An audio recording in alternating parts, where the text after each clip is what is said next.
Hello, hello, hello.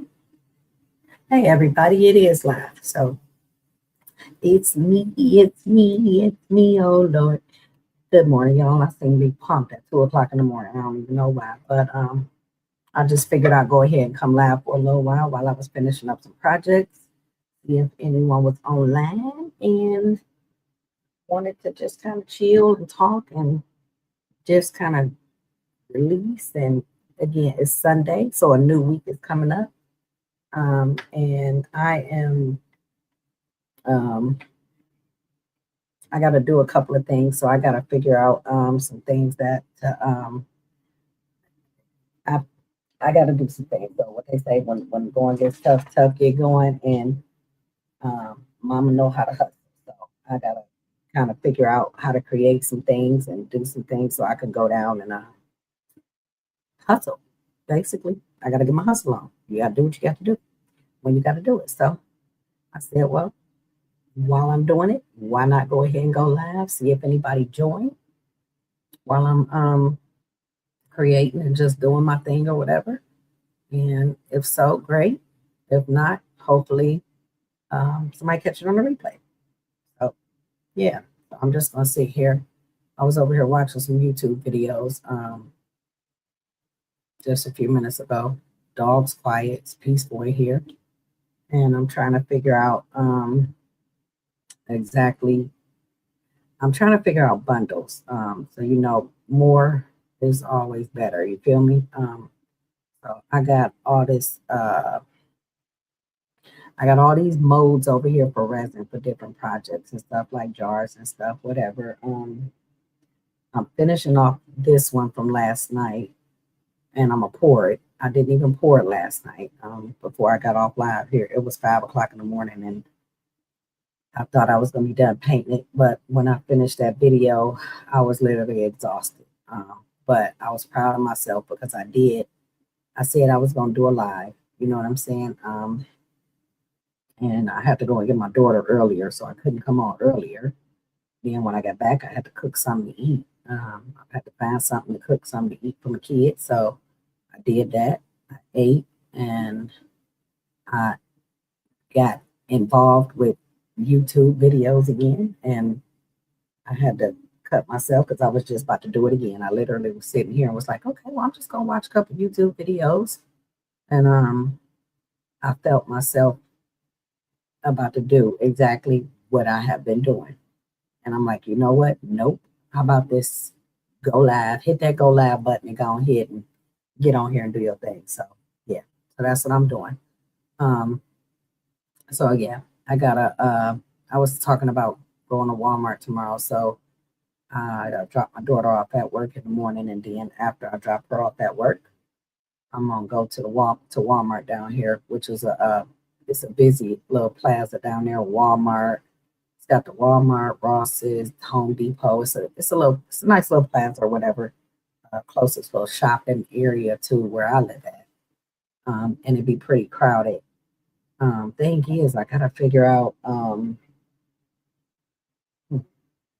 I gotta figure out. You know what I'm saying?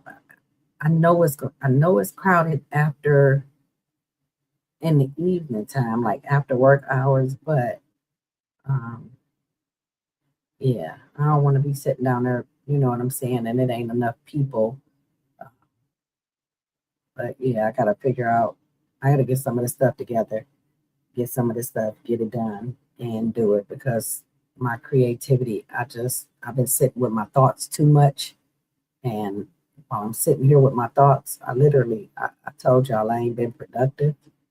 Um, and I just got to get out of this rut. And it, I thought that, you know what I'm saying? It's okay to pray. You know what I'm saying? It's all good to pray.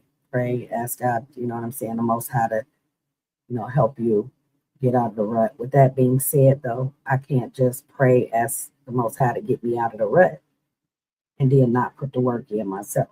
You feel me? So um, that's what I'm doing. I'm like, I got to push myself too. You know what I'm saying? He can't do it for me. You know what I'm saying? That's he can't. He can. I take that back. He can, but he gotta also see that I want it. So that means that I gotta push myself to do, you know what I'm saying, what I want to do. Especially when I'm trying to figure out exactly what that is. I just know that whatever it is that I really, really, really want to do, um, it's gotta involve people in some type of way, shape, form, or fashion because that's who I am. Um, some people are okay. And I won't say that I'm not okay being a loner because I am a loner. I don't not a loner as far as I'm okay being alone, but um, I just always kind of I've grown up. You know what I'm saying? When I got after I had my second after I had my second kid, my second child, I literally didn't have a support system. Like, I mean, didn't have a support system other than my mom before that. You know what I'm saying? But um, I had to realize that, we teach our kids, and we always saying, these moms out here, and you mothers, stop trying to be your parents' friend, your kids' friends. You feel me? Um, I had to realize once I became an adult and actually had to start, you know what I'm saying? When you become an adult, it's like everybody's different. So I was the kid who uh, didn't really get to go out. Once I did get to go out, it was like letting a damn jaguar out their cage, honey. I'm telling you. So my daddy was putting bars on my windows, and I'm like, what is them bars for? What is it for? And my mother said, so he could stop you from sneaking out the house. And I'm sitting up there like, people, kids sneak out the house?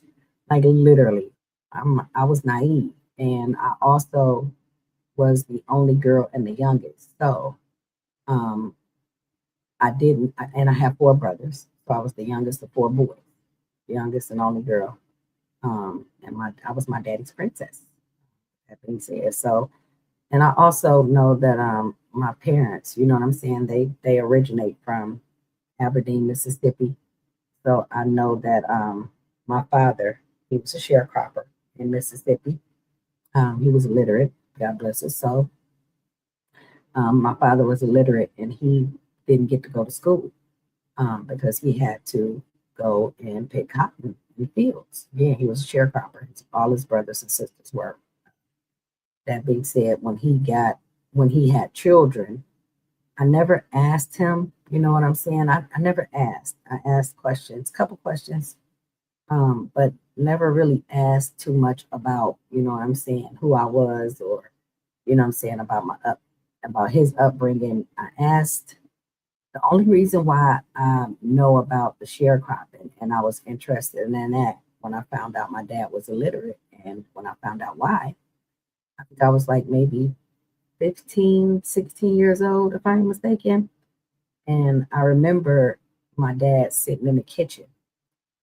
So as I said, jumping back real quick, him and my mom both originated out of Aberdeen, Mississippi, country. My mother was raised by her mother's mother, and my dad was raised by his mother. And my mother had two sisters who were both with her mother. So my grandmother had three girls and I think a son, if I'm not mistaken. I never met my uncle, and if I did, I was too young to remember, so I don't remember. I do know about my two aunties though, so I'll stay focused on them. So my mother's mother had three girls. Yep. So she had three girls. My mother was the oldest of the three, and so my mother's father was by a different man. My mother's father lived in Mississippi, but he then left Mississippi. I don't know, but I'm sure it was before she was born while my grandmother was pregnant with her. But he left Mississippi while my grandmother was pregnant with my mom. And after my mom was born, my grandmother had the two girls, my two aunts. So my mother's the oldest. Auntie Jean was the middle girl. Auntie Ann is the baby. Yeah, so that's how it goes. And my grandmother ended up meeting she ended up meeting another man while after my mother was born. I think, yeah, after my mother was born. And she ended up marrying him. He was not, again, my mother's father had left and moved back to Columbus, so he wasn't around.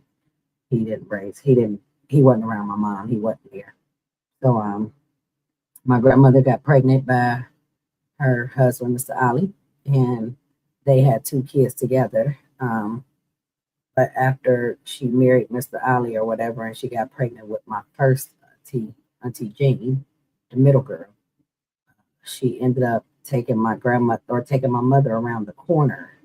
So she ended up leaving my mother with my grandmother around the corner, or with her grandmother, my great grandmother, around the corner, and left her to raise my mother. And my grandmother and her husband raised her two girls. I don't know much about the backstory there as to why my mother was raised by my great grandmother and not her mother. And but she did end up raising her two kids with her husband. I never I never really asked too many questions about it. I just took it at face value. Um, so yeah, that part. So my mother was in high school when she met my father, and she was in 12th grade, literally a couple of months before it was time for her to graduate. But as I said, my father was a sharecropper, so he didn't get to go to school. But she said that she met my dad, and I asked her, there's certain things that I remember asking her that I specifically remember, distinctly remember the questions and the answers. And, I asked her how they met, and she told me that she seen him one day and she looked across the room. And she said when she looked across the room and seen him and looked into his eyes, she said that she just never stopped staring at him. She said she said basically it was love at first sight. So I thought that was just so cute. But um, my mother again was in 12th grade, and she had a couple months before she graduated. My father, his brothers and sisters have moved to Ohio, and they were doing good in Ohio. All of them was working for the railroad, Norfolk and Southern. You know what I'm saying, making good money. And what happened was they ended up uh, being able to get my father a job on the railroad with them. So my father married my mother, and of course, when he married her, they had to go. And it was just unfortunate that they had to leave before she graduated. So she ended up dropping out in the 12th grade because she had to go with her husband. She had no choice. Those days were different. Um, but yeah, that's what happened. So she never got to graduate. That being said, they moved to Ohio. My dad was making really good money. This is back in see, I'm an 80s baby, so I'm 1980. So that being said, I don't know exactly what year, but it would have had to be they would have had to move to Ohio in the 60s. It would have had to be somewhere around the mid to late 60s, if I'm not mistaken, that they moved to Ohio. And he started working for the railroad, making good money. So considering the fact that he came from being a sharecropper and picking cotton in the field, you know what I'm saying, and to making money, good money, you know what I'm saying, 10 cents a day versus making hourly pay, you know what I'm saying? I don't know exactly what it was back then, but whatever it was, by the time I was born in 1980, it was really good money because I remember just being in the neighborhood. I remember my father he owned our house. So and just being around kids, you know what I'm saying, the kids in the neighborhood and my friends back then, I realized that my father was making pretty good money. So for those times anyway. So, anyways, moving back to when I found out my dad was illiterate. I just kind of want to get the background story a little bit about where I'm coming, you know what I'm saying, where I'm from, where my roots from, how my mother and father met, because I thought that was just a beautiful love story. Love at first sight. That's like some shit you hear in a movie, you know. So, but I I was getting ready for school one morning. I was having my cereal, and my dad was reading the newspaper, and I remember my mother telling me that he couldn't read. I didn't know what illiterate was at the time. You know what I'm saying? I just remember her saying he couldn't read. I didn't think much into it. But I remember one morning making eat my cereal and get my fruit, getting ready for school. And you know, back then you had to be up at the crack of dawn, baby. Them chickens thrown together. But I stopped and I seen my daddy reading the newspaper. It was the plain dealer back then. So he was reading the newspaper at the table. And I stopped and I said, and I didn't mean no harm because I remember. I said, Daddy, if you can't read, then what you laughing at? You know what I'm saying? Hi, honey. Well, I guess whoever that was, they left, but okay. I remember, you know what I'm saying, going to ask my dad, hey, Daddy, if you can't read, what is you laughing at? How is you reading the newspaper? And he said, I don't need to know how to read in order to understand what it's saying. And I'm like, what the hell is he talking about? Right. So here I am, this kid, like, wait a minute. You can understand what it's saying just by looking at it, looking at the words, but you can't read them. So I was confused as hell, and he knew it. Oh, he said, let me show you something. So I went over there. He said, come on up here. He got on my daddy's lap, and he explained to me, he said, you see this picture? And back then, the literal plain dealer was comics. They had the comics in the paper back then. So my daddy said, this is how daddy do it, baby. Daddy may not be able to read these words, but he said, I'm gonna show you. He said, you look at the picture, and if you look at the picture will tell you, oh, hi, welcome in. So sorry, so sorry. I was getting in the group thing. Let me go on to my comment. I hope you're having a beautiful morning. So he said, if you look at the picture on the comic, the pictures will basically tell you what the words are saying. And I didn't understand what the hell my father was talking about, but I said, okay, Daddy. So I said, tell me what this one's saying. And he said it's basically, so he didn't read it word for word again because he was illiterate. He couldn't read. But I'd be damned, y'all. I promise you, if my daddy did not tell me exactly what that comic was talking about. Like it was not word for word verbatim, but because of the picture, and this is just how smart we are. I'm talking about a man who never learned to read or write. He was the smartest, most financially responsible person I've ever met in my life, other than my son. But well, not other than my son, but my son picked up those traits from my daddy. He definitely got that from my daddy. No, no, no, no denying it. But anyways, back to the story. My daddy said, "Look at the picture, baby." I said, "Okay, Daddy." I looked at the picture, and I'm like, "Okay." So here I am reading it because I could read. And he said, "I said, well, Daddy, what I'm looking at the picture for?" He said, "I'm gonna tell you what it's talking about." I said, "Okay, Daddy." I'm denying it. I'm like, "Okay, he can't. Ain't no damn way he could tell me what this comment talking about." And he literally told me exactly what the comment was talking about. It was not, again, word for word, but it might as well have been word for word because he was able to read those comments from the beginning to the end just by looking at each one of those pictures. And I'm just like, oh my God, he is just the smartest. These gnats getting on my damn nerves. Okay, it's one damn gnat that just keep fucking flying around my face. Um, I don't know. I just thought I fell in love with my daddy even more than I promise you. It was just, I'm like, this man is just smart and amazing, you know? So, but yeah, my dad, he owned houses. Like, I mean, we were very financially stable when I was younger. But moving along as I got older, my dad passed away February 3rd, 2003. God bless his soul. Um, of a massive heart attack. He was moving a washing machine for me. I was moving into my first apartment.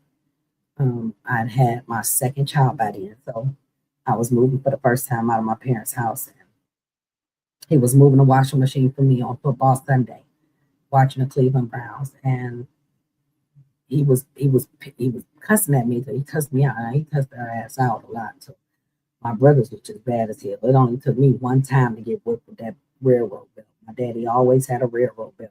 It had real metal, steel, real metal or steel. They were steel trains going all the way around his big old waist. And them trains was huge. With that being said, I got my ass whooped one time, and that's all the hell it took. I ain't have to get no more whoopings, because I learned how to freaking doggone not allow myself to get caught in school. I was just bad in school, wasn't no bad kid at home because I knew better. But I didn't allow myself to damn get caught. With that being said, my brothers got their ass whooped so many times. I mean, I swear, my brothers used to get their ass whooped so many times by one of my daddy's liquor cabinet. Shit, I remember one of my brothers laying under a white blanket. Got his ass beat so bad he was bleeding. Back then, it was the village. If you know, you know. But I remember he was moving that washing machine for me. It was my first apartment. Just had my second daughter. She was 6 months old. So moving the washing machine for me, and he was cussing at me. Girl, I don't get up, and I gotta stop watching my football. Get over here, go over here and do this, blah blah blah. And I felt so bad because I'm like, my daddy ain't never missed a football game. Like he was a sports fanatic. The news and sports, Cleveland Browns. He ain't never missed a game on our dinosaur TV. But he got up and he said, "All right, halftime on." He said, "Let me hurry up, go over here, get this washing machine, and come back, finish the game, and then we'll take it." Because my apartment was like 30 minutes away from us at the time. So we got to my cousin's house, who was giving me the washing machine. And it just so happened that my cousin lived on one of our like a street that we used to stay on when we were younger. So I have my oldest daughter in the car, and then my second daughter, who was 6 months old again at the time. So I had just brought me a brand new Ford Escort ZX2. And me and my mother was in the car. My dad and my brother, who were moving the washing machine, was in my daddy's little pickup truck, his little blue Ford Ranger. So they went in, and we realized we were on our old street from when I was a child. And I'm like, you know what? We were sitting outside, and it was like maybe 10 minutes, and I knew we was at family house. So I'm like, Daddy gonna be in there talking for a minute. I said he gonna forget the game on because it was taking them a few minutes. I'm like, okay, they gotta unplug the washing machine, then they gotta get it. I said, but he probably in there running his mouth, whatever. So I told my mother, I said, let's go ahead and let's take my oldest daughter. She was old enough at the time. She was like four. She was four. I said, let's ride around the corner. You know what I'm saying? Let's just the kind of, you know what I'm saying, memories, whatever, you know. I grew up on that street. So we rode around one of the corners, and they still wasn't out of the house. So we sat in front of the house for a few more minutes waiting on them. Still wasn't out. I said, okay, they in there doing a hell of a lot of talking. So my mother said, well, go around the corner again, except this time take this, you know what I'm saying, take the longer way. So we did that, went around the corner again. This time we went up by the corner store. We took the longer way. So we came back again, sat in front of the house for a few minutes, and they still wasn't out. So my mother said, okay, this time what we gonna do is we gonna go ahead, we gonna take the long, long way. So we gonna go out of the street. You go up the street like a half a mile, and it's the main street. You can see where the church was that we went to. She said, go all the way up to the main street and then come back around the corner, and they should be out by then. I said, all right. So we go up, we come back around, and we pulling up to the house. And I'm like, okay, there they go. They was coming out the door. We could see the side door open where they was bringing out the washing machine. And we was sitting there, and so my dad and my brother both had the washing machine, and we was looking, and literally it was like a split second all this happened. I just remember panicking, but it was literally, I don't know how much time lapsed. I cannot, I can't remember, but I remember seeing the washing machine fly up in the air. Like literally, my brother was on one side, my father was on the other. The washing machine literally flew up in the air, like somebody had took it, picked it up, and threw it out of the way. And when I seen the washing machine fly up, I saw my father drop, and I panicked. I called. My mother was calling 911. Um, Actually, you know what? I'm sorry. My cousin was calling 911 because my cousin was standing at the door, and she was watching her husband was watching everything. So she was calling 911, and me and my mother, I jumped out the car. Me and my mother jumped out the car to see what the hell was going on because All I remember is seeing that washing machine fly up in the air and my daddy fall. I thought, and my mother said she did too at the time. I thought the washing machine had fell on him at the time. I just didn't know what we didn't know what had happened. You know what I'm saying? We pull up, he coming out, and all of a sudden this washing machine flying in the air. Nobody know what's going on. So ambulance came. Uh, my father was laying there, and my brother told me to stay in the car with the kids. I think he knew what was going on. He sent my mother back to the car with me, and ambulance got there maybe about 5 minutes. They arrived about 5 minutes, maybe 5 to 10 minutes. Y'all, I don't know the time, but they got there pretty quick. They got there quick. So, uh, they got my daddy in the back of the ambulance. My mother rode with me. Nobody rode in the ambulance with my dad. They said that they needed to work on him. So we were just like, whatever, we'll drive. I was said, I'll follow right behind you guys, whatever, you know. So they got him in the truck, in the ambulance, whatever, they took off. So as we driving, we like maybe at this point, the house, my cousin's house, is like maybe 8 minutes from the hospital, from Marymount Hospital. Um, which means that if an ambulance is driving at the speed of an emergency to literally try and get somebody to the emergency room or to the hospital, it would only took them like maybe 4 minutes, cut that time in half. So I realized, and I told my mother, I said, why are they driving so damn slow? And my mother said, I don't know why they driving so slow. Like they literally didn't even have their lights on, no nothing, whatever, right? So we didn't know. You know what I'm saying? Like I had never been in the back of an ambulance at this point. I didn't. I just knew the ambulances drove fast when they had their lights on. They were in emergency. They drove fast. They sped through red lights. You know what I'm saying? And we didn't know why they was driving so slow. My brother couldn't tell us. We just trying to figure out. And I didn't question it much because it wasn't that long of a drive. It was 8 minutes away if I had been driving regular. So we got there pretty quick, but it was a slow. It felt like it took forever. Um, but I know it didn't. But they were driving way slower than what they would do in an emergency. Um, any other emergency. We got to the hospital. They set us in the waiting room, in the family waiting room. So we sitting there, and I think it was like maybe, and this is the estimate time, y'all. I think it was maybe 20 to 30 minutes, and the doctor came out and he told us that my dad had passed away from a massive heart attack. So that was that. Um, we got to go in and, you know what I'm saying, say our goodbyes to him or whatever. They got him dressed, they covered him up, got him cleaned up or whatever. They gave my mom his clothes. They cut off of him. And she kept that brown paper bag for years. She might still have that brown paper bag. I am 46, and I know the last time I seen that brown paper bag in her closet, I was like 40. So that was only 6 years ago. I'm sure she does still have it, but it's always been in the closet. It ain't something that she pull out. You know what I'm saying? And she just kept it. But they told me told us my dad passed away from a massive heart attack. Um, everything from that moment is a blur. I remember us going in and seeing him, but I don't remember anything. Like I can't remember nothing from that point up until the funeral. I don't remember who planned it, but I will say this, y'all. So my daddy bought that house. It was back then, the little dope. Back then, we had little dope boys that stand on the corner. You know what I'm saying? Back then, dope boys stood on the corners or whatever. You know what I'm saying? So our street, even though we owned our house, it wasn't in the best neighborhood, but it was family. Like I would have, I would have loved for my kids to be able to grow up on a street like I did when I was younger. It was family.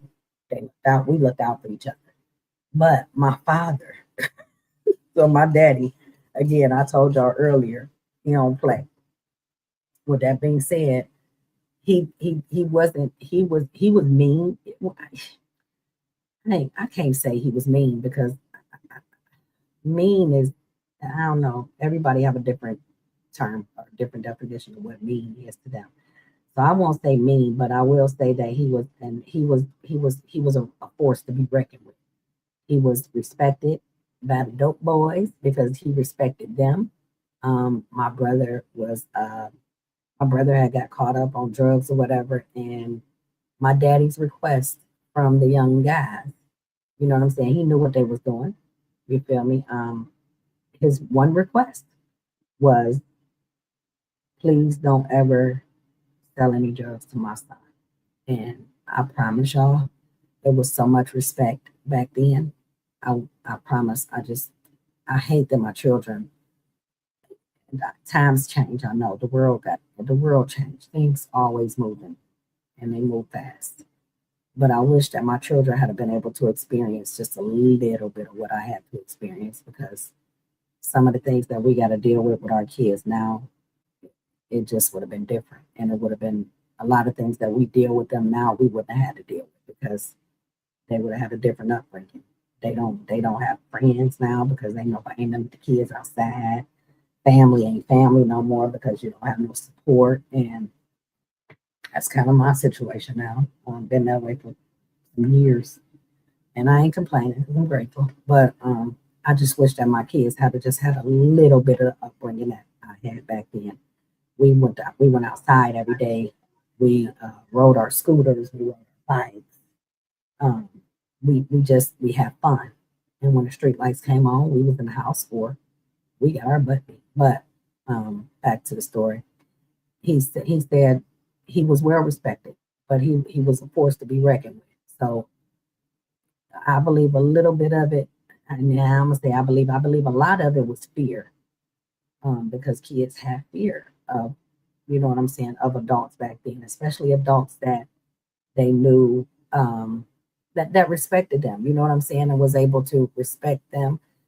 They wasn't his kids, so he couldn't, you know what I'm saying, stop them from doing what they do. But they had enough respect to be able to request to grant his request, and they never messed with my brother. And my brother back then was so messed up on drugs that um, he would have, I'm sure he asked them a lot of times, but they would not do it. And I know they never did, because when my brother got clean, I asked them. And I kind of knew they didn't, because we was all friends still. Like we went to school together, and I still was able to hang out with them. I just couldn't go nowhere with them. But um, you know what I'm saying? I knew they didn't. So when I asked my brother, it was just kind of a confirmation for me, even though I knew that they didn't. It was like, okay, just confirm this for me. And he confirmed it. He said, not one time. He said, he tried for years. And I'm like, okay, I already knew it. I just wanted to hear it. But anyways, I remember me and my friend, back then, I had a couple of friends. My best friend was, not say my best friend at the time, back when we were younger, was my friend Trina. And I was asking her, I remember, so I said I couldn't remember nothing. You know what I'm saying? It's a blur from the time we left the hospital up until the day of the funeral. My daughter was 6 months old, and my daddy was in love with my 6 month old daughter. Oh my God. He would come back there in the morning. He worked for the railroad, y'all. So he left home to be at work at 4 o'clock every morning. And when he leave home, I was usually breastfeeding, you know what I'm saying, the baby. So he would come back there every morning while I was breastfeeding, and he used to give my baby. He loved that baby. I mean, he said, I think he told one of his doctors. I went to one doctor appointment with my father. He was not big on doctors. I'll say that much. I remember them sticking a pill under his tongue. Now I know it's nitroglycerin. Back then I didn't know what it was. But he took that medication once or whatever, and I never heard nothing else about it after that. So that was when my daughter was like maybe 2 months old, and 4 months later he was gone. So I don't know what happened. I never asked any questions. But I remember at his doctor's appointment, I took my baby. He was 2 months, 3 months old, 3 months old at the time. And he told the doctor, he said he was so proud of my baby. He was so proud of my baby. I tell y'all, I thought my father was going to kill me. I mean, it was my second baby. Don't get me twisted. But with my first one, I was married. Um, I would remember my father telling me, in order to have a baby, you got to be married and blah, blah, blah. So I married my first daughter's father, because I'm like, okay, I go home, tell my daddy I'm pregnant, and we ain't married, blah, blah, blah.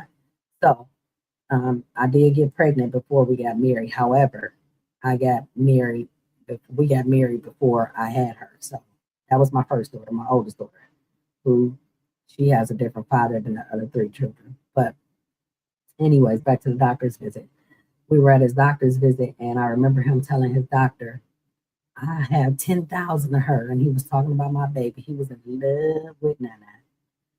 And I'm like, shoot, he talking about he had 10,000 of her. That means that I got to have them. So I'm like, okay. But he was joking. He just loved the baby because if my daddy, I think if he had been living to know that I had four kids, especially about who I had kids by, he probably would have killed me. Yeah.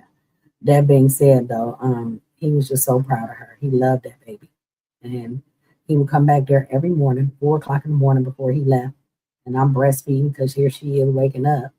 So it's time for feeding every morning. It seemed like every morning she'd wake up for her feeding at the same time that he was getting ready to walk out the door with just enough time to come back there, grab her, hold her, sit down with her for a few minutes, and then give her back, and he'd be heading out the door. Every single morning, it was like clockwork. They would wake up together. So I just thought that was so cute, and I'm glad that I did. I'm glad that I had so much time to spend with my father because, you know what I'm saying, not a lot of us get time to spend with our father, and we definitely don't get a lot of time.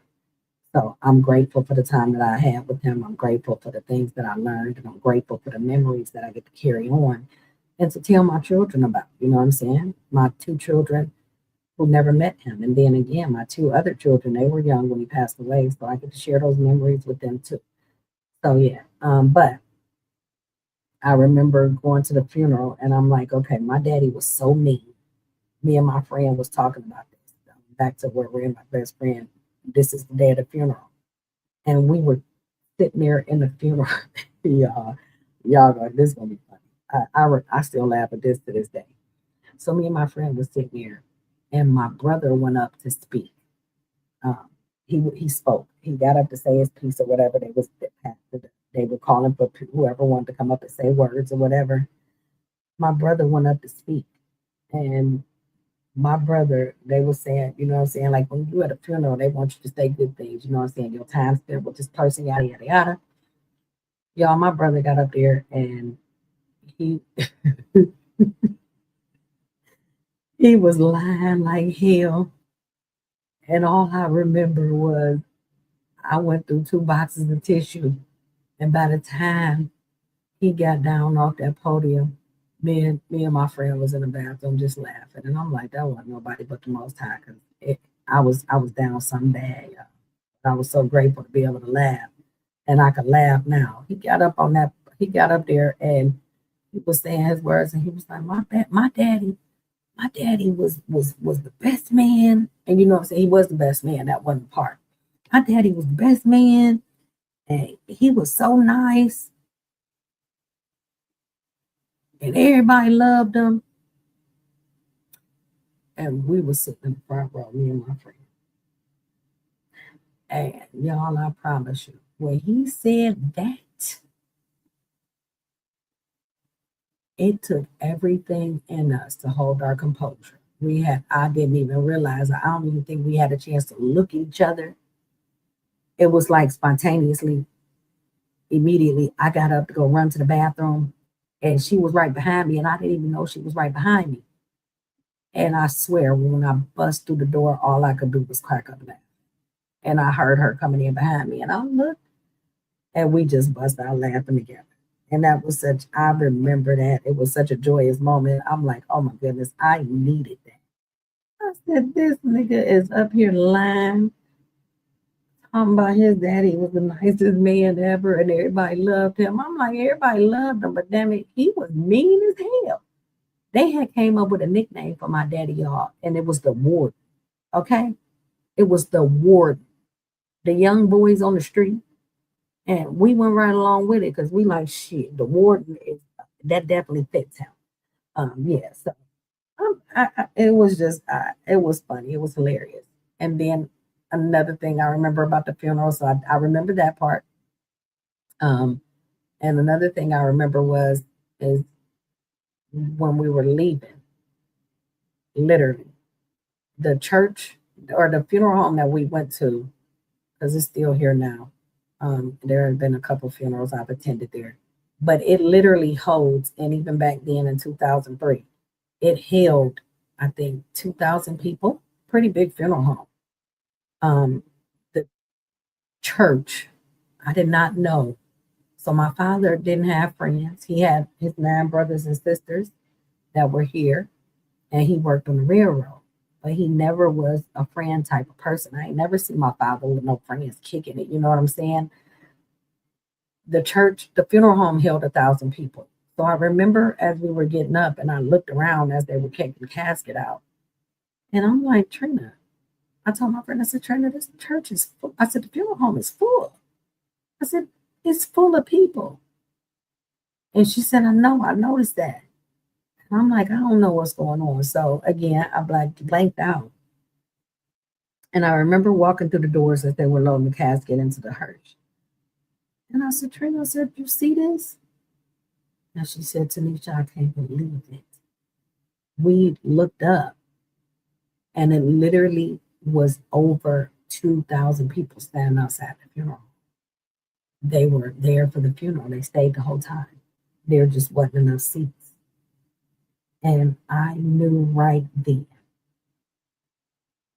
that no matter what I went through when I was a child, no matter how I felt or how mad I got because I got in trouble or because I thought my father was just too damn hard, I knew right then. And I never questioned it after that day. But I knew my father was loved by so many people. People that I didn't know, I knew nothing about, I had never seen in my life. It ain't like they were with my father, they were friends with him, and I seen him kicking it with my dad. That just wasn't the case. But I knew right then that my father was loved. And it was amazing. And that made me even happier. So it's a couple of things that I remember. However, the day in itself is just like a blur. But those things I remember. Time move on, I or I was still with my kid's father. My father did get to meet him before he passed away. I'm thankful for that. So we had two more children. I've got 4 children total, 3 girls and a son. But yeah, that's that. But that's a little bit of background about me. I think I talked a whole lot about me. I'm probably talked y'all damn ears off. If you're still here listening, you're probably like, okay. And if you are still here listening, then that means that you belong with me. I'm building, trying to build. You know what I'm saying? As I mentioned just briefly, didn't go too far into it because that would take me forever, and I wouldn't get no sleep, and I would be here. But I would never get off of here, and that can't happen because my body is shut down. So we know that ain't happening, right? But as I was saying, I literally, you know what I'm saying, as we get older and even in our younger, you know what I'm saying, middle age, I don't have a support system, you know what I'm saying? And I know that anything that I decide to do or pursue to do, it's got to be involving people. If it's not involving people, then it's not for me. I just have not come to the conclusion of exactly what my purpose is yet, but I am manifesting and grounding and praying to that my purpose will come to me and that I will find out what that is. But again, it's got to be something that has to do with people. Um, that's my thing. That's not a niche. I know it's like, okay, yeah, you're good with people, but um, what is it? And I'm still thinking about that part. So in the midst of that, I'm like, okay, how about this? Then I'll do me some creative things, you know what I'm saying? And just this kind of this helps me clear my thoughts, especially when your brain is doing 20,000 things at once and it's always racing with thoughts and emotions. Um, meditating or just meditating and just sitting with my thoughts has been helping, which is something that I recently learned how to do. So I'm working on that and just kind of learning how to be alone with my thoughts. You know what I'm saying? I was afraid to be alone with my thoughts at first. So when I heard that, and when I heard somebody say, You have to be alone with your thoughts. And I'm like, oh God, I don't even be alone with my thoughts. Like the most high, do you understand if I'm alone with my thoughts, I'm not gonna make it through that. Like, do you like you the only one who know that my thoughts are they literally shooting through 50,000. They just going so fast. And there's so many of them that I can't even hear myself speaking or hear what I'm thinking. You know what I'm saying? I don't know what I'm thinking because it's constantly going. So I stopped maybe like 4 nights ago. It's been a week now, about a week now. And I turned off the TV. It was like 3:30, 4 o'clock in the morning. I was getting ready to lay down, close my eyes. I got tired. I turned the TV off. I put my phone down, which has been in my hands for the longest, especially ever since this Nolan Wells case been going on. I've always been a true crime buff. You know what I'm saying? I've always been a true crime buff ever since I was old enough to watch TV. I remember at the age of 7, back then when I was going to school, the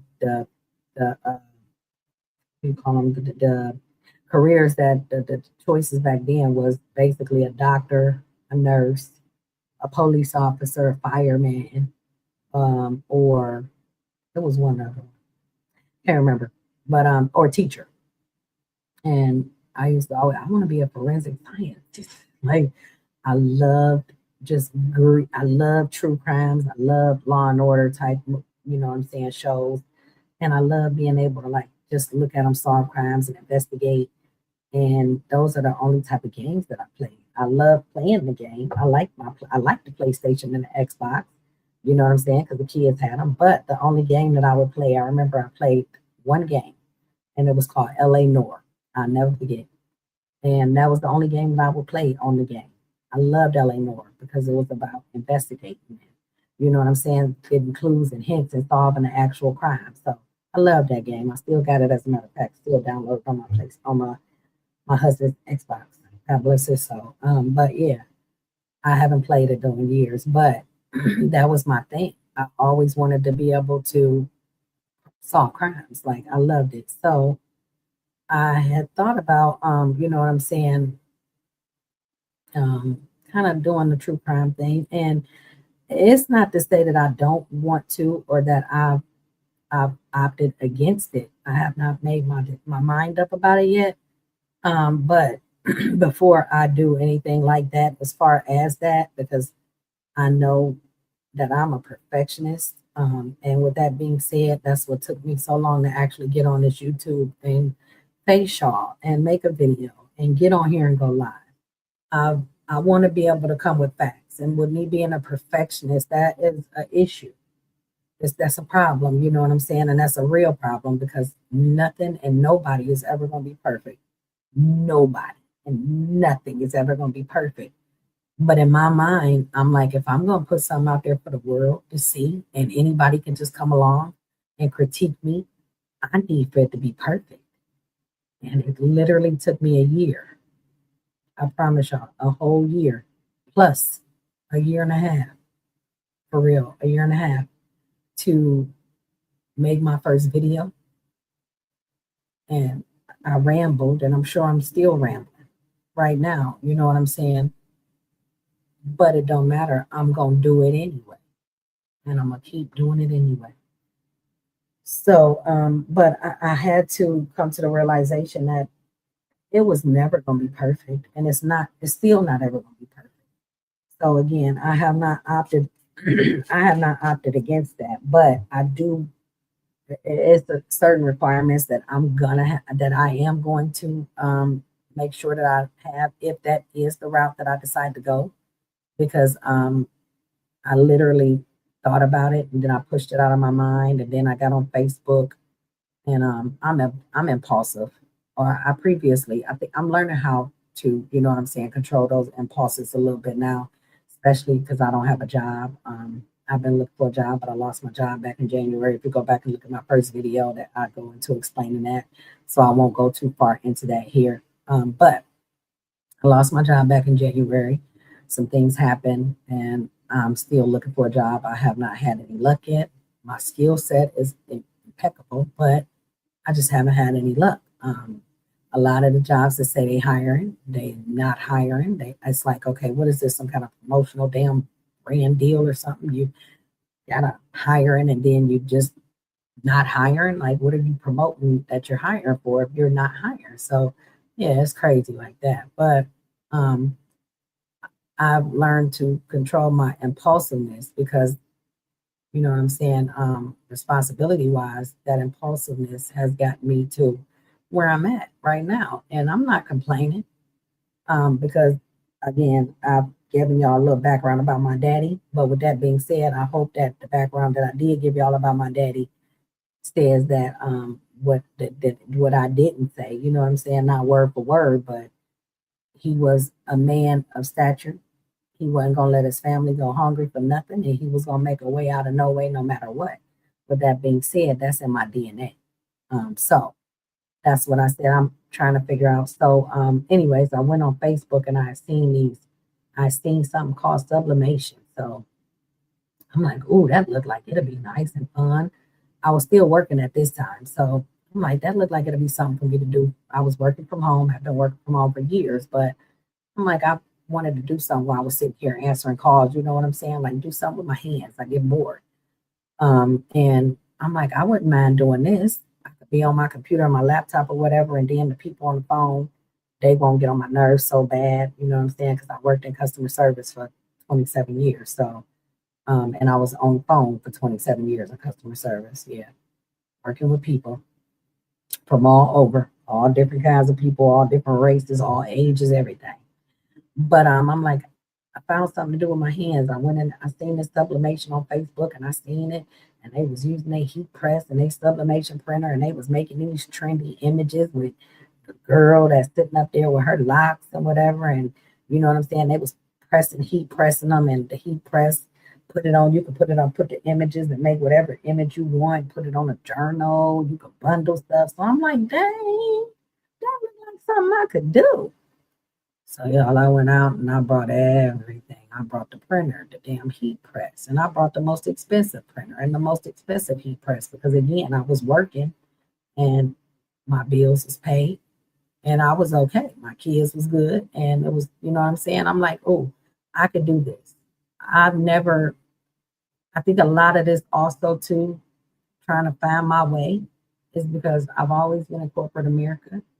And even though I have quit some jobs before. I always was able to find a job. So, with that being said, I was really naive, kind of dependent on corporate America. And in my mind, corporate America was going to always be there. And I knew that I was good at what I did. You know what I'm saying? And I was good at what I do. Um, so, even though I never got a promotion, other than that one job, I got a promotion. But I was always happy doing what I did, and I knew that I was always going to find a job. So I just had way too much hope and trust in corporate America. That being said, my hope and trust, or my trust in the corporate America, kind of it was a bad thing because the hope or the trust that I had in corporate America never allowed me to think about what I could do as a business owner for myself, or even what I liked to do. You know what I'm saying? It was always just the sublimation was something that I figured I could do with my hands, and it just looked like fun, and it was creative, and I knew I loved creativeness. I love being creative. I loved anything creative that I could that I could make it look like what I wanted it to look like, and you know what I'm saying? I was like, I could make T-shirts with this heat press and this printer. I could do journals. So, and again, I wasn't doing bad on finances. So I went out and I brought all this stuff. I brought like maybe $10,000 worth of stuff for sublimation, all the t-shirts, all the blanks. I mean, like literally so much stuff. And y'all will see it because y'all will see it because it's been sitting here and I've done nothing with it because I don't know why. I can't, I've done nothing with it, but you guys will see it because I'm going to do something with it. Not only am I going to do something with it, but I'm in a position now where I got to, you know what I'm saying, figure out how to make ends meet. I got to figure out, I got to make sure my kids eat dinner. You know what I'm saying? Next week. I gotta make sure that I got gas in the car to get my kid to work. You know what I'm saying? And make sure she get there because um, that's my responsibility. With that being said, I gotta do what I gotta do. So that's part of what I'm doing now. Just trying to figure out, you know what I'm saying, what how to solve people problems with the stuff that I have. Not only that, but what I can bundle together to make a good deal. And I'm gonna go park my car in the Walmart parking lot in that plaza, and I'm gonna post up out of my car.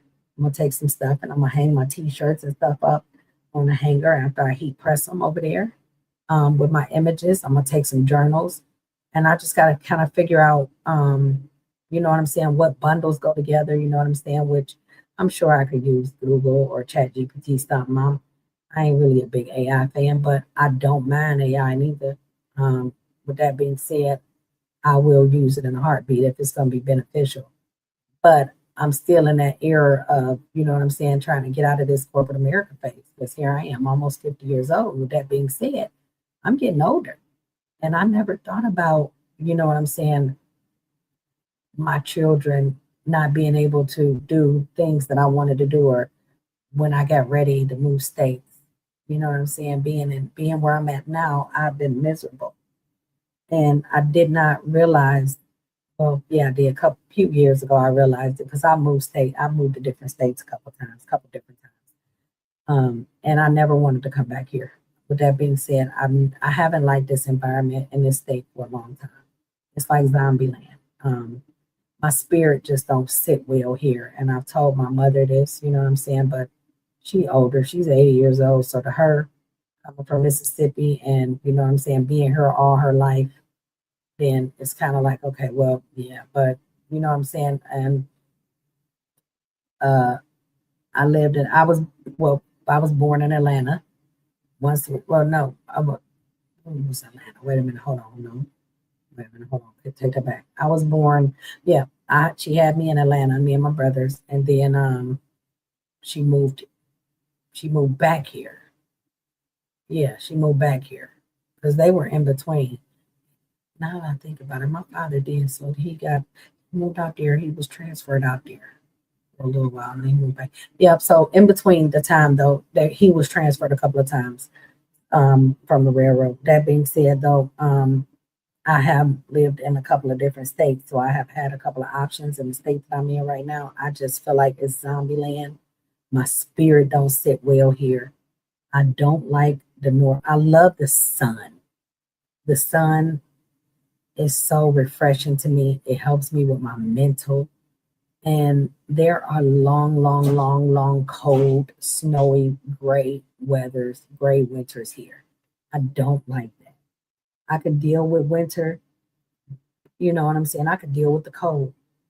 It's the darkness and the grayness that bothers me. I feel like the sun is a healing mechanism for me, you know? And I also feel like being able to see people, like where I live at, you don't see people. Like my kid, my son, he doesn't know friends, know nothing. And it's just like, I'm just, I don't know, y'all. I don't want to get too far off into that because then it's 3 o'clock already, and I'm like, okay, I'm almost finished painting this, but I'm gonna get too far off into that tonight. Maybe during the daytime where I got some time to kind of depress, rebrief, and reset before it's time for me to go to bed. So, with it being so close to me, having to lay down and close my eyes, I don't want nothing to hinder my sleep. So, we can talk about that another day. Get off. I'm sure we will, because I'm gonna be consistent, and it's not gonna be perfect.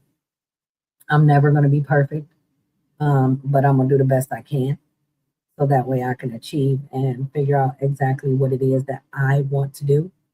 And I'm also hoping that in the midst of me being able to find out, you know what I'm saying, I know that I'm not the only one out there with this, you know what I'm saying, with this issue or this trouble, you know what I'm saying, of not exactly knowing what they want to do. So I'm hoping that not only will it help me, but because I am so people orientated and such a people orientated person. Oh, okay. I'm sorry, real quick. I gotta fold this in. I'm like, okay, let me just show y'all. Okay, so I just painted this blue. Move it out the camera. I painted this blue around there, And that's just a decoration. And again, I'm gonna pop it inside out real quick and show y'all real quick before I end this live, since I'm done painting this. And then there go the dogs. Look at them. They up. They moving around. Jeez, OP. Y'all about to lay back down. It's over. You don't decide to wait until it's time, until it's over to get up, buddy. Go lay back down, little girl. Hang on 1 second. All right, this right here. So it's a little bowl. So it sits just like this. So what I'm gonna do is I'm gonna pour my epoxy and resin through here. And I think I'm just gonna kind of, yeah, because when they come out, y'all gonna see it. It's kind of hard to explain, but I'm gonna pour it in black because those colors that I painted are like a chrome powder paint and that blue and gold. So I'm gonna pour the black, I'm gonna make the resin black and I'm gonna pour the black in here. And then when it come out, it's gonna be like this. And then you're gonna see the blue. This is where I painted the blue and then a little gold at. So you're gonna see the little blue stars, the blue paint here, and then the gold going there. I might have to touch it up with a couple of acrylic markers or whatever, but I do got acrylic markers that color. So, but I'm gonna pour it. I'm gonna pour it before I go to bed, and get the resin and everything ready. So I'm not gonna pour it on live. I think I've been on here for an hour and 10 minutes, 15 minutes now, and it's 3 o'clock. But I do want to pour it before I go to sleep because it'll dry overnight. So when I pour this, I'm going to come back and I'm going to demold it tomorrow. But while I'm pouring this, because this is the little bowl, I'm going to pour this too, which I painted last night. And I think I showed this too. I didn't get to pour anything before I went to bed yesterday. But this is the container. So it's like, I'm sorry, it's like a jar, a little jar of knickknacks or whatever you want to use it for. But it's a serpent going around the jar. And I painted it in the chrome powder with the gold. And then the blue jar, the jar is blue. And then this is the top. The serpent head is at the top of the jar. So it's going to stick on the jar just like that, with the serpent head connected to the neck, to the body. So this is going to be the jar. And it's going to come out with that chrome powder. So you're going to see the blue on the outside and the gold. And again, I may have to touch up a couple of spots from the blue and the gold, but again, I got the markers, got all kinds of acrylic marker colors. But I'm gonna do this, and then I'm gonna pour this tonight in black too, because it's actually matching. I just gotta really figure out, and it don't sound like y'all for real that I'm gonna wait the Walmart parking lot tomorrow, because it just take a lot of time to be able to figure it out. Not only that, but I haven't figured out exactly what I'm gonna put in the bundle to kind of bundle together yet. But just to kind of talk about that sublimation stuff, because I know I stopped there too, because I rambled and I got off the stop topic and started talking about something else. But I brought all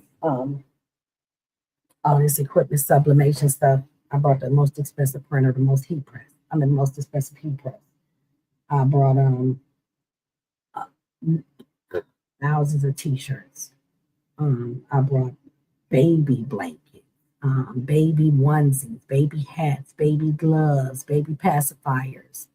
I brought sundresses, sweaters, all kinds of stuff, y'all, and journals, crayons, all kinds of stuff, keychains.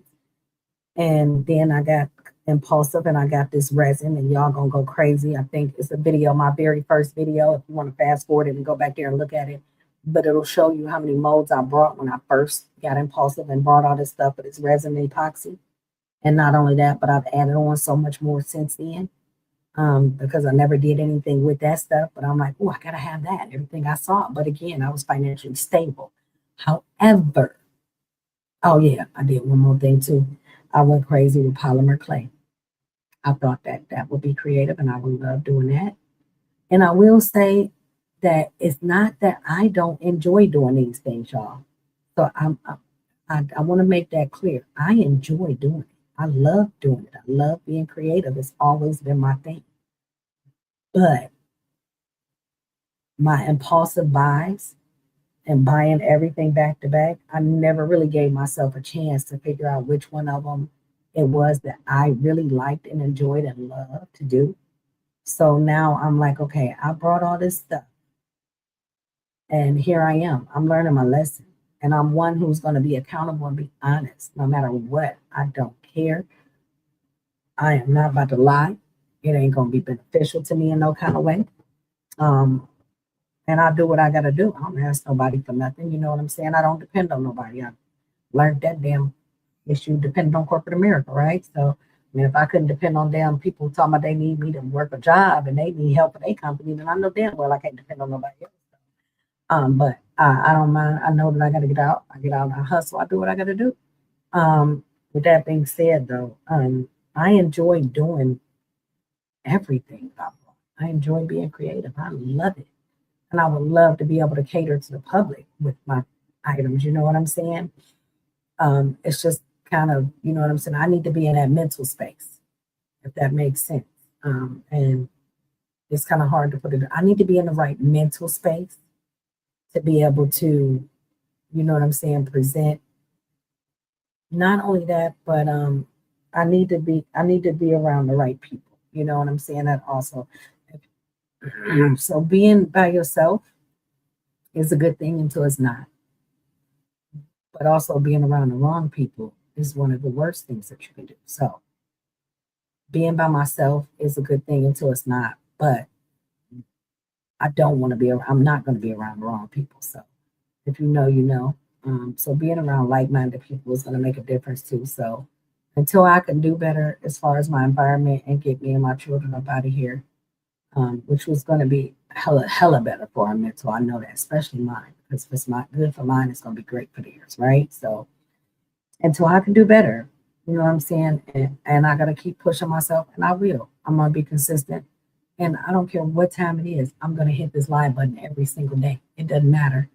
Um, but I'm going to be consistent because that's one of my goals. Be consistent. Continue to get on live. Continue to talk, and your people will come. You know what I'm saying? I'm not for everybody, and everybody ain't for me, and that's okay.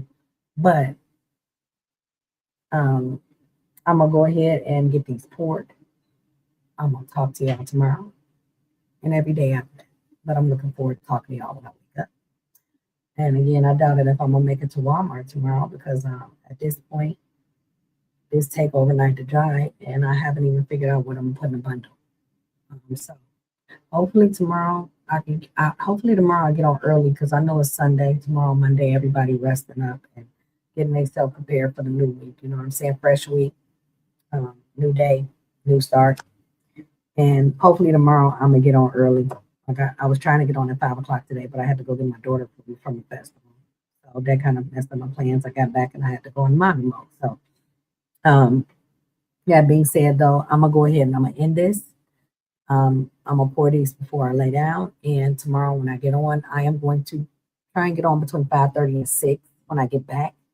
So I'm gonna try and jump right on and hope because that's gonna give me a lot more time too to be able to stay on. Hopefully, I'm not talking to myself tomorrow. I hope that with me being on during a decent time, or just being on decent time of day after work. Hopefully, everybody after work or whatever, people still up and moving about. Hopefully, I won't be on here by myself and I can get to know some of you guys. You guys can get to know me. We can talk and we can talk back and forth. And you know what I'm saying? I can motivate you and you can motivate me and we can just be there for each other because there's nothing like having somebody that you could just talk to, somebody that can just listen. And this is a safe space. I wouldn't have it any other way. It's a safe space, it's an open space. I'm real. I don't lie. I have no reason to. I never will. I literally just told y'all kind of my life in a nutshell in an hour. The goods, the bads, the woes, the nots. With that being said, I hope that this gave you a little bit more insight into me, and I will be sharing a lot more. If you have any questions, please do not hesitate to ask in the comments. Um, I'm looking at my comments, but I'm also trying to keep this phone out of my hand as much too. So if I don't answer right away, I will see it that day. I will be checking. So if you have any questions about anything that I've discussed tonight or this morning, please do not hesitate to leave it in the comments. If you got something that you want to share with me, or you got something that you just want to talk about and you just need somebody to listen to you or hear, you know what I'm saying? I'll set up a live stream and I will come on here when you need to talk to me too. So, you know what I'm saying? Support don't work one way. It works, it works here. It works, you know what I'm saying? You give, you get. With that being said, I'm gonna go ahead and I'm gonna say goodnight. Beautiful butterflies. I love you guys. Like, share, subscribe, and If this touched you, please leave it in the comments also. If you know anybody that, you know what I'm saying, is in the position or in the situation where, you know what I'm saying, they just need some support and just need somebody to talk to and a level-minded person, you know what I'm saying, that may be going through. Um, because again, this is not perfection. I didn't do this or I didn't start this. And when I did start it, I thought perfection, but I quickly came to realize over a year's time of being unproductive and doing nothing that I was never going to have perfection. So I'm not looking to be perfect. I'm not looking for perfection, but I am looking for, you know what I'm saying, my people. And I know that my people are looking for me. So hopefully that's you. And hopefully I'll talk to you guys tomorrow. So again, I'll be back on by 5:30 or 6 o'clock, and we'll go ahead and demold these together. And I may pour this other jar. Actually, if I have enough resin left over, I may pour this other jar. And tomorrow maybe we'll go on. I think I may get some images together. And hopefully, again, you guys are on here. Hopefully, there's a couple people on here. We can kind of talk, and you know what I'm saying. I can bounce some ideas and share some of my little items over here and all this stuff that I got over here with you. We can go through it together, and I can do it on live. You know what I'm saying. Especially since we're on camera and you can see the stuff, I can show it to you, and maybe you guys can give me some ideas on bundles and stuff like that. You know what I'm saying? Like, um, yeah, that'll be fun. I hope so. I hope that there's a lot of y'all on here. I hope there's a couple of y'all on here. You know what I'm saying? It don't take the world. So with that being said, I love you guys. All right, beautiful butterflies. Be kind to each other. And I hope that you all have a beautiful, beautiful start to your week. I love you guys again. All right, I'm out. Black America, Black America. Do your genealogy. Do your genealogy. Genealogy. You will thank me for it. I promise you. Do your genealogy. All right, guys. Bye bye.